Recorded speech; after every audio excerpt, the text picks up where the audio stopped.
आज आपण सायदीप एज्युकेशनच्या 13व्या विद्यार्थी गुणगौरव सोहळा आणि त्याचबरोबर गुरुपूजन गुरुवंदन यासाठी आपण या ठिकाणी उपस्थित आहात।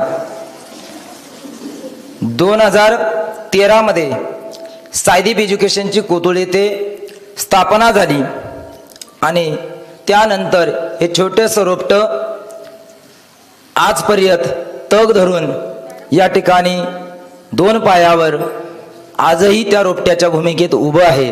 त्याचं वटवृक्षात रूपांतर झाले असं मात्र मी म्हणणार नाही। माझ्या मनात एक प्रश्न आहे आणि तो मी पालकांना विचारणार आहे आणि मी माझ्या प्रस्तावनेकडे जाणार आहे। आपला मुलगा किंवा आपली मुलगी म्हणजेच आपला पाल्य पास व्हावा असं वाटतं की आयुष्यात त्यानं खूप खूप खूप मोठं व्हावं असं वाटतं। एकदा मला पालकांनी उत्तर द्यायचे आणि मला माझ्या प्रास्ताविकाकडे जायचंय। मोठ्या आवाजात एकदा उत्तर द्या। त्यांनी परीक्षेत पास व्हावं अशी आपली इच्छा आहे की त्यांनी आयुष्यामध्ये खूप खूप खूप मोठं व्हावं, नेमकी काय? आमच्या महिला भगिनी सांगतायत की आयुष्यामध्ये खूप खूप मोठं व्हावं असे त्यांची इच्छा आहे। आता मला विद्यार्थ्यांनी सांगा, पालकांची अशी इच्छा आहे की त्यांनी आयुष्यामध्ये तुम्ही खूप मोठं व्हावं, आता तुमची इच्छा काय आहे? परीक्षेत पास व्हावं की आयुष्यात खूप खूप मोठं व्हावं, नेमकी तुमची इच्छा काय आहे? विद्यार्थ्यांनी एकदा जोरात सांगा। शाबास, मलाही याच उत्तराची अपेक्षा होती की आयुष्यामध्ये खूप मोठं व्हायचं आहे। परीक्षेत काय 1-2% इकडे तिकडे होतील ते होतील, परंतु मला या निमित्ताने एकच गोष्ट सांगायची आहे की आजचा सोहळा हा फक्त ट्रॉफी देण्याचा कार्यक्रम नाही आहे। तुम्ही म्हणशाल इथं तर एवढ्या ट्रॉफ्या 150-200 ट्रॉफ्या लावल्यात आणि आजचा सोहळा ट्रॉफी देण्याचा नाही आहे। बोर्डवर लिहिलंय गुणगौरव सोहळा आणि मग ट्रॉफी देण्याचा सोहळा नाही असं कसं काय होय? मला तेच सांगायचंय। आदरणीय सन्माननीय पालक आणि विद्यार्थी मित्रांनो, आजचा सोहळा फक्त ट्रॉफी देण्याचा नाहीच आहे। आजचा सोहळा आहे मेहनतीचा सन्मान करण्याचा, आजचा सोहळा आहे जिद्दीचा सन्मान करण्याचा आणि आजचा सोहळा आहे स्वप्न पाहणाऱ्या विद्यार्थ्यांच्या धाडसाचं कौतुक करण्याचा। आजची ट्रॉफी हा शेवट नाही आहे विद्यार्थी मित्रांनो, आजची ट्रॉफी हा शेवट नाही आहे, तर उद्याच्या उज्ज्वल यशाची कोथरूडची सुरुवात आहे। आजच्या काळामध्ये पालकांना मी सांगेल, आमचे सन्माननीय सर्व पालक या ठिकाणी उपस्थित आहेत। मुलाला मोबाईल देणं सोपं आहे पण ध्येय देणं कठीण आहे। मुलाला मोबाईल देणं सोपं आहे पण ध्येय देणं कठीण आहे। महागडे कपडे घेणं सोपं आहे हो, पण मोठी स्वप्न दाखवणं मात्र कठीण आहे। आणि याच तुलनेत परीक्षेत शाळेची क्लासची ट्युशनची फी भरणं सोपं आहे, पण मुलांसोबत त्यांच्या यशासाठी या ठिकाणी उपस्थित राहून वेळ देणं ही मात्र काही वेगळीच गोष्ट आहे, ही मात्र काही वेगळीच गोष्ट आहे। आणि म्हणूनच सायदीप एज्युकेशन मध्ये आम्ही फक्त अभ्यास नाही घेत सूर्यवंशी साहेब। सायदीप एज्युकेशन मध्ये आम्ही फक्त अभ्यास घेत नाही, अभ्यास शिकवत नाही, तर आम्ही मुलांना आयुष्यामध्ये उभं राहण्याची ताकद देतो आणि ते पंख बळकटी बनवतो, जेणेकरून गरुड भराडी घेताना हा पंख आमचा विद्यार्थी कोलॅप्स होणार नाही। कारण ही सायदीप एज्युकेशन विद्यार्थ्यांमध्ये पंखाची ताकद देण्याचं काम करतो। आता सर विचारत होते किती वर्ष झाली? गेली 13 वर्ष आपले अण्णा ह्या ठिकाणी बसलेले आहेत। ह्या सगळ्यांच्या आशीर्वादाने कृपेने सायदीप मध्ये आपण 13 वर्ष पूर्ण केली आणि सायदीप एज्युकेशनने एकच ध्यास घेतला, तो म्हणजे शिक्षणाबरोबरच संस्कारक्षम आणि सर्व गुण संपन्न विद्यार्थी घडविणे, तयार करणे आणि वर्षभर या वाक्याची प्राप्ती करण्यासाठी, या वाक्याचं ध्येयपूर्ती करण्यासाठी आपण अनेक उपक्रम घेत असतो। खरं तर आमचे अभिभाऊ आहेत, पालक प्रतिनिधी बरेच आहेत, आमच्या वैशुम आहेत, सुषमात आहेत। काही पालकांना हा हेडाकही वाटतो, परंतु त्यातून आम्हाला काहीतरी साध्य करायचं आहे। कारण आम्हाला आता गुणवत्तेसाठी टक्केवारी नाही मिळवायची, चाचणीला किती पडले, वार्षिकला किती पडले याही पेक्षा एका वर्षाची फी घेतली, 10वी पास झाला आणि विषय संपला असं नाही, तर त्याच्या पलीकडेही जाऊन तो आयुष्यात कसा उभा राहील त्यासाठी आम्ही प्रयत्न करत असतो। आणि म्हणूनच दरवर्षी मॅडमांच्या सायदीप एज्युकेशन मध्ये मॅडमच्या सहकार्याने हळदी कुंकू समारंभ होतात, कारण आपली संस्कृती टिकली पाहिजे। हळदी कुंकू समारंभातून संस्कृती टिकवण्याचं काम करतो आणि त्या दिवशी आम्ही विद्यार्थ्यांसाठी वेशभूषा स्पर्धा घेतली, कारण वेशभूषेतून विद्यार्थ्यांना आपली अभिव्यक्ती जागी करता आली पाहिजे, व्यक्तिमत्वाचा विकास झाला पाहिजे आणि म्हणून वेशभूषा सादरीकरण स्पर्धा या ठिकाणी होते. पुण्यासारख्या ठिकाणी सायन्स पार्कला भेटी देण्यासाठी आपली खेड्यागावातली मुलं जरी असली तरी पुणे सारख्या ठिकाणी जातात, सायन्स पार्कला भेटी देतात, मुंबई सारख्या ठिकाणी जातात, IIT पार्कला भेट देतात. इथे बऱ्याच जणांना ज्यावेळेस मी सांगतो IIT पार्कला आम्ही गेलो होतो तर काही पालक म्हणतात ITI ला जाऊन आले का. ही अशी परिस्थिती असताना आम्ही या ग्रामीण भागातल्या मुलांना IIT पार्क दाखवतोय, सायन्स पार्क दाखवतोय. याच्या मागचं कारण हे काय? जग बदलते, जग फार पुढे गेले, पण या जगाच्या पुढे जाण्याच्या स्पर्धेत आपला खेड्यागावातला विद्यार्थी जरी असला तरी तो मागं पडणार नाही. त्यासाठी आपण MCQ टेस्ट असतील, अनेक पुरस्कार असतील, अबॅकस असेल, वेदिक मॅथ्स असेल, ऑलिम्पियाड असेल, 4वी 5वी 7वी शिष्यवृत्ती असेल, 8वी NMS असेल, यांसारख्या अनेक कोर्सेस आपण आपल्या सायदी एज्युकेशन राबवतो. खरं तर इतक्या खेड्यागावात अबॅकस चालवणं, वेदिक मॅथ्स चालवणं ही सोपी गोष्ट नाही आहे, कारण इकडे पालकांना हेच माहित नाही किती लेवल असतात, काय करायचं असतं. 8व्या लेवल पर्यंत आमचा पालक टिकतही नाही, 1-2 लेवल केल्या की संपतो. आणि तरी पण आपण हे सगळं विडा उचलतोय, कोतुळमध्ये करतोय. आणि म्हणूनच आपला क्लास फक्त परीक्षेसाठी शिकवत नाही तर आम्ही आयुष्यासाठी विद्यार्थी घडवण्याचं काम करत असतो आणि त्यासाठी पालकांचा खूप सहकार्य आपल्याला लाभत असतं. पण सन्माननीय आदरणीय पालक हो, विश्वास जाहिरातींनी मिळत नाही. बॅनर लागले दोन्ही बाजूंनी, पण मला त्याच्यावर अजिबात विश्वास नाही आहे. तुमचं काय मत आहे ते टाळ्यांच्या आवाजात कळेलच. विश्वास जाहिरातीने मिळत नाही तर तो मिळतो उच्च निकालाने, उच्च गुणवत्तेने आणि उच्च शिस्तीने आणि उच्च प्रामाणिकपणाने. आणि म्हणूनच अभिमानाने सांगू इच्छितो की गेली 13 वर्षात आपण आपल्या ग्रामीण भागातून, कोतुळ सारख्या ग्रामीण भागातून, आमचे राजू पाटील देशमुख आहेत, समोर सगळे पालक आहेत. आता सगळेच पालक असे आहेत की ज्यांना व्यासपीठावर बसवायला पाहिजे, त्याची मी दिलगिरी व्यक्त करीनच. पण गेली 13 वर्षात आता सर कुठेतरी 1ली-2री बॅच आपली 10 वर्षात शिक्षण घेऊन बाहेर पडण्याच्या मार्गावर आहे. पण तरी पण कोतुळ मधून आज किती जणांना माहित आहे मला माहित नाही, तो आढावा मला थोडक्यात देऊन जायचा आहे. 10 MBBS डॉक्टर सर आपल्याकडे आहेत. आता सायदीप एज्युकेशनचे 10 MBBS डॉक्टर्स आहेत, 5 BAMS आहेत, 6 BAMS आहेत, 60 इंजिनियर्स आहेत, 2 आर्मी ऑफिसर्स आहेत, 5 उद्योजक आहेत, 6 BAMS, 6 वेटरनरी डॉक्टर्स, 2 क्लास 1 अधिकारी, 2 वकील आणि नुकतंच मागच्या आठवड्यात MSF मध्ये निवड झालेला स्वप्नील बोराडे. ही सर्व आकडेवारी नाहीये, मी तुमच्या समोर मांडतोय. ही आकडेवारी नाही आहे विद्यार्थी मित्रांनो, ही आकडेवारी नाही पालकांनो, तर आहे पालकांचा विश्वास आणि विद्यार्थ्यांच्या मेहनतीचा इतिहास कोतुळमध्ये रचला जातोय. हा पालकांचा विश्वास आहे, विद्यार्थ्यांचा मेहनत आहे आणि त्यामागे हे सगळं सभागृह टाळ्याने दणाणतंय. त्याचं कारण आहे या गावात 10 MBBS, या गावात 60 इंजिनियर्स, या गावामध्ये 2 वकील, या गावामध्ये 5 उद्योजक, 2 आर्मी ऑफिसर्स, 2 पोलीस. ही फक्त पहिल्या 2 बॅचची कारकीर्द आहे. अजून आता हे रांग लागत जाईल. आणि म्हणूनच सगळ्या विद्यार्थ्यांना ट्रॉफी मिळेल असंही मी म्हणणार नाही. सगळ्या मुद्द्यांना थोडक्यात हात घालून मला जायचंय. सगळ्यांना ट्रॉफी मिळेल असं नाही. ज्यांना ट्रॉफी मिळाली त्यांचं खरं तर एकदा जोरदार टाळ्या वाजून अभिनंदन, कारण ते यशाच्याच भागीदार झालात.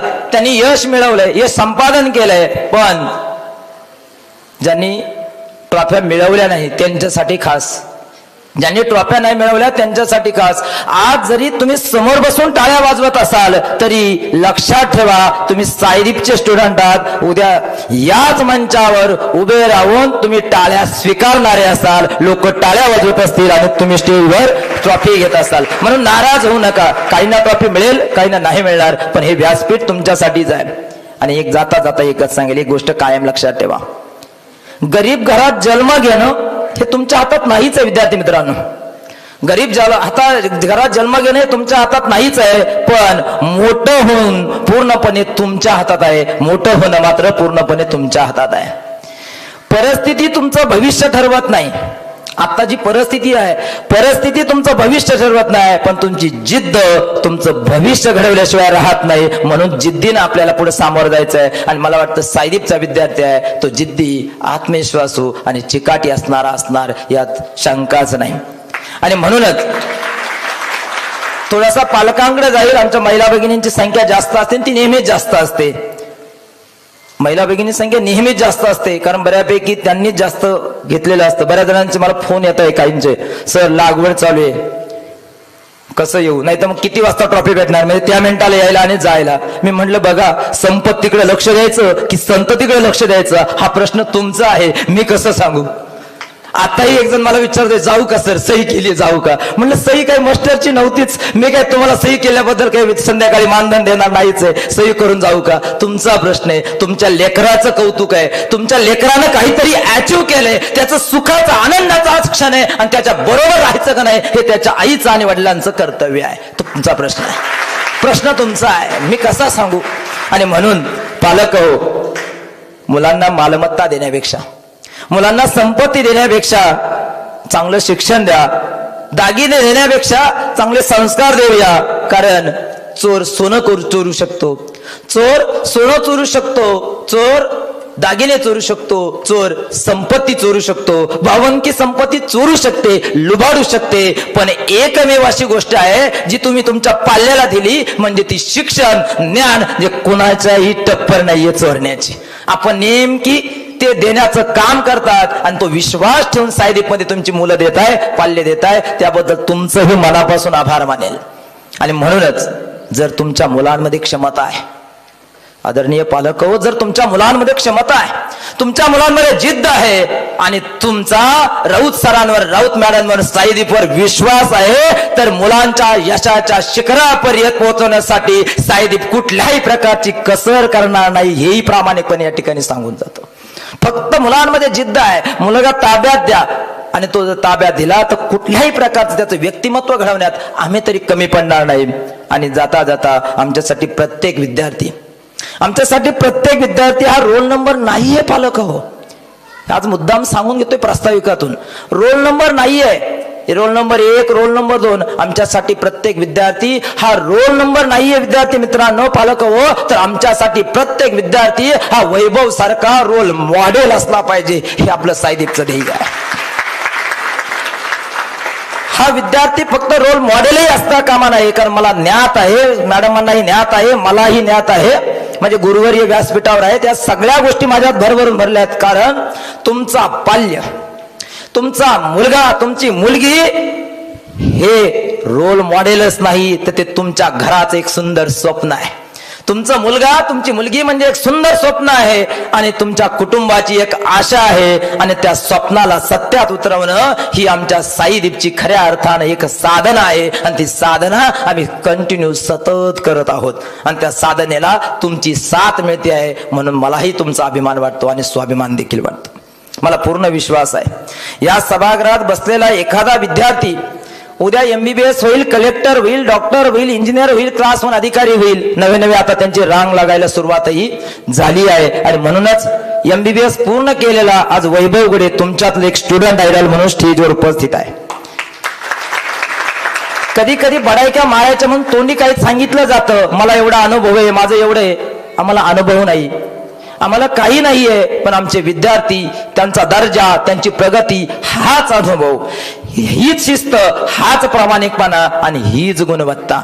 आणि म्हणूनच सभागृहात बसलेला एखादा विद्यार्थी तुमच्यासाठी सांगतोय, ज्यांना ट्रॉफी मिळाल्या त्यांनाही, ज्यांना नाही मिळाल्या त्यांनाही, सभागृहात बसलेला प्रत्येक विद्यार्थी, एखादा विद्यार्थी उद्या याच मंचावर, जसं आज वैभव गुडे प्रमुख पाहुण्याच्या भूमिकेत आहे, तर तुमच्यातलेही उद्या याच भूमिकेत असतील. म्हणून तुम्ही नाराज होऊ नका. उद्या तुमच्यातला कुणीतरी आज जो समोर बसलाय तो स्टेजवर असेल, आणि प्रमुख पाहुण्यांमध्ये तुमचं नाव असेल पत्रिकेमध्ये.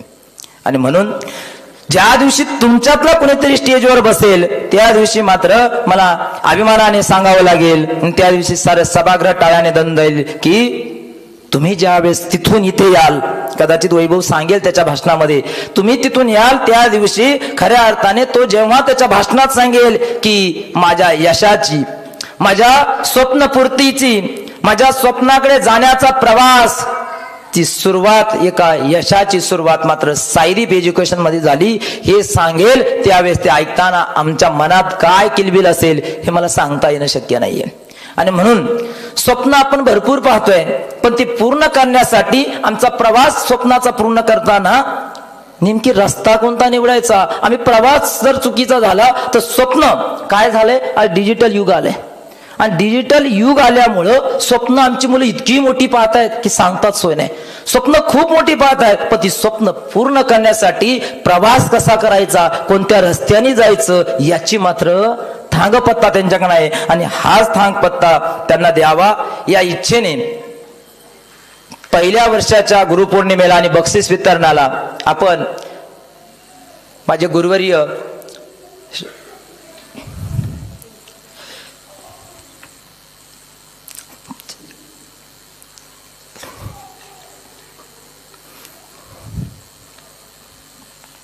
शिंगोटे सर आपल्याकडे पहिल्या कार्यक्रमाला होते. आज 12 वर्ष 13 वर्ष पूर्ण होत आहे. आणि पुन्हा एकदा माझा प्रवास काय चालू आहे तुम्हाला माहित आहे, परंतु तुमचा प्रवास म्हणजे विद्यार्थ्यांचा प्रवास चुकीचा होता कामा नये. तुमचं स्वप्न साकार झालं पाहिजे आणि तो प्रवास चुकीचा होता कामा नये. म्हणून तुमच्यासाठी आज सरांना परत या ठिकाणी आमंत्रित केले आणि तेही विषय घेऊन स्वप्न ते यश एक सुंदर प्रवास या विषयावर आज सर बोलणार आहेत. की स्वप्न पाहतोय परंतु यश मिळवण्यासाठी आमच्याकडे प्रवास करण्यासाठी रस्ता आहे का. आणि म्हणून शेवटपर्यंत सगळे पालक सगळे विद्यार्थी, मला माहित आहे भावनिकतेचं कारण माझं वेगळं आहे, शेवट सांगायचं आहे मला माहित आहे साईदीपचं रोपटं आपल्या अण्णांच्या कृपेने कोथरूडमध्ये उभं राहिलं. सगळेच कोथरूडकरांनी आपल्याला चांगला सपोर्ट दिला. परंतु बाळ दीपक खेड्याकडे महात्मा गांधी म्हणले होते की खेड्याकडे येऊया, खेड्यांचा विकास करूया, त्याशिवाय हे राज्य हे राष्ट्र बदलणार नाही. सूर्यवंशी साहेब आहेत आज, मी नाशिकमध्येच होतो, पण दादांची इच्छा होती की गावाकडे ये, शेतकऱ्यांची मुलं आहेत, गोरगरिबांची मुलं आहेत, ही कशी शिकतील. आणि मलाही त्याचा जरा विचार केला. सरांची शिकवण होतीच, आई वडिलांची शिकवण होतीच, आणि म्हणून मला एक त्यांनी प्रेरणा दिली. आणि त्या प्रेरणेचा स्रोत म्हणून आज आपण दीपप्रज्वलनामध्ये वडिलांचा फोटो देखील ठेवलेला आहे. मला सांगायचं तात्पर्य आहे, जाता जाता पालकांना, व्यासपीठाला आणि सगळ्यांना सांगेल की यशाचा गौरव करणं ही एक परंपराच आहे. कोणी यशस्वी झाला की त्याच्या गळ्यात हार पडणं, त्याचे बॅनर छापणं ही सगळीकडेच परंपरा आहे. परंतु त्यापेक्षा यशाचा गौरव करणं ही सर्वांचीच परंपरा आहे. पण यश घडवणं आणि यशस्वी विद्यार्थी तयार करणं, त्याच्या पंखात ताकद भरणं, त्याला त्याच्या यशापर्यंत घेऊन जाण्याचं काम मात्र गेली 13 वर्ष कोथरूडमध्ये साईदीप एज्युकेशन सातत्याने करतो आहे. आणि म्हणूनच साईदीप एज्युकेशनने ही सर्वस्वी जबाबदारी आपण स्वीकारलेली आहेच. आणि म्हणून खरं तर बाहेर पावसाचं वातावरण आहे. गावात माझ्या माहितीप्रमाणे 1-2 लग्न तिथी आहेत, साखरपुडा सुपारी आहे, अजून काही मान्यवरांच्या माहितीनुसार 2 ठिकाणी कुठेतरी वर्षश्राद्ध सुद्धा होतं. तरीही शेतीचे दिवस असून सुद्धा इतक्या मोठ्या संख्येने पालक या ठिकाणी उपस्थित आहात. मी सांगितलं आधी 200 खुर्च्या टाका, जर भरल्या तर वाढवा, पण त्या 200 खुर्च्या भरल्यात आणि आता परत 50 खुर्च्या टाकल्यात. याचा अर्थ तुम्हीही तुमच्या संततीसाठी लक्ष देताय आणि तुम्ही लक्ष देताय. म्हणून मग आता तुमचे एवढे CCTV माझ्याकडे आहेत, म्हणजे मॅडमला मला चांगलं काम करावंच लागेल. आणि म्हणूनच सर्व पालकांसाठी, उपस्थित विद्यार्थ्यांसाठी, स्वतःसाठी, व्यासपीठासाठी एकदा जोरदार टाळ्या होऊन जाऊ द्या. आणि चला तर मग ज्ञानाचा उत्सव, मेहनतीचा सन्मान आणि स्वप्नांना पंख देणाऱ्या 13व्या वार्षिक गुणगौरव सोहळ्याला सुरुवात करूया. धन्यवाद, धन्यवाद, धन्यवाद.